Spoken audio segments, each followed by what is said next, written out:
Hello, রাখি রাখি, পরে কথা বলবো, মা আসছে। কে? মানসী মানসী। বলবি না তাহলে? বললাম না মানসী। তুইও জানিস আমিও জানি যে তুই মানুষের সাথে কথা বলছিলি না। না বললে জানবো কি করে? মা, ওর নাম রাহুল, আমরা এক কলেজেই পড়ি। বাড়ি কোথায়? বাড়ি বনগাঁয়। আমার সাথে কথা বলাবি না? তুমি সত্যি কথা বলবা? ও মা, বলবো না কেন? হ্যালো, মা না আমাদের ব্যাপারে সব জেনে গেছে, মা তোমার সাথে কথা বলতে চায়। না। হ্যালো, হ্যাঁ ভালো আছো?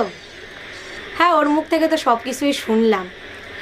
তা তুমি যে আমার মেয়ের সব কিছু জেনে শুনে যে ওরে পছন্দ করিছো, তাতে আমি খুব খুশি হয়েছি।